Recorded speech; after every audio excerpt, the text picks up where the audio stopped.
Depuis le légendaire édifice façonné dans le sang et la roche, le grand maître Runeseater arpentait les allées sombres de la bibliothèque royale en quête de l'histoire impénétrable des anciens. La chair et les rires disparaissent. A contrario, les mots et les pleurs restent ancrés dans l'histoire, telle l'érosion dans la roche. Une chronique pour la gloire d'un homme érudit.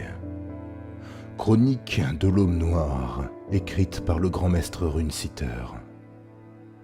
Immortalité, puissance, richesse, ces mélanges de mots intelligents étaient utilisés par mes prédécesseurs, Elissar et Alar, pour symboliser l'héritage royal octroyé à Sa Majesté, le roi Viserys de la maison Targaryen, premier du nom, roi des Roinards, des Andals et des premiers hommes, protecteur du royaume par son prédécesseur le roi Jaehaerys, premier Targaryen, dit le vieux roi.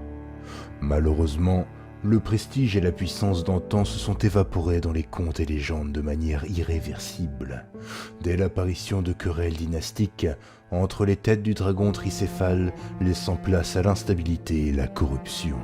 Saison après saison, le roi Viserys Ier Targaryen ne cessait d'être tourmenté, en proie à la rivalité et à la démonstration de force avec son rival.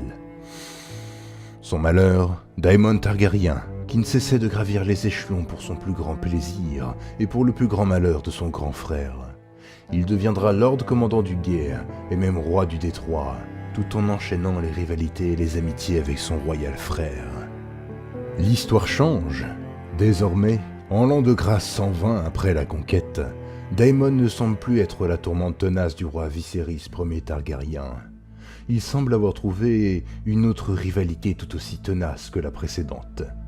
La rivalité entre la reine qui tente d'imposer son fils Aegon en tant que successeur du royaume et la princesse Rhaenyra Targaryen, désignée héritière par son père et seigneur de Père-Dragon. Tout cela ne cesse de provoquer moult tensions et rixes au sein de la cour royale.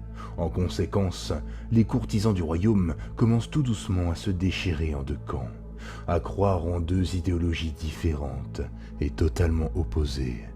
L'étranger, l'inconnu, le fléau, la mort, des noms qui rappellent aux hommes leur plus grande peur commune.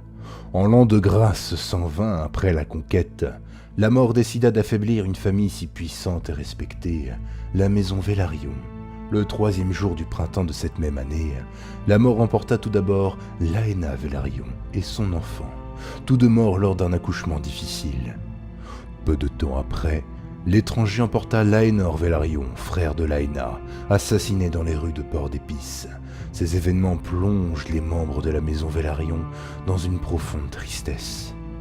En conséquence, les seigneuries des terres du soleil couchant rendirent hommage aux défunts lors des funérailles de Laenor Velaryon, fils du lord Corlys Velaryon. Néanmoins, la cérémonie a été le théâtre de la tristesse, de la jalousie, de la perfidie et du complot. Les maîtres surnommaient cette période sanglante le printemps rouge. Un dernier conseil pour vous, noble peuple de Westeros. N'oubliez jamais, ceux qui laissent sciemment le roi se tromper méritent d'être punis comme des traîtres. À vous de choisir votre camp et votre destinée.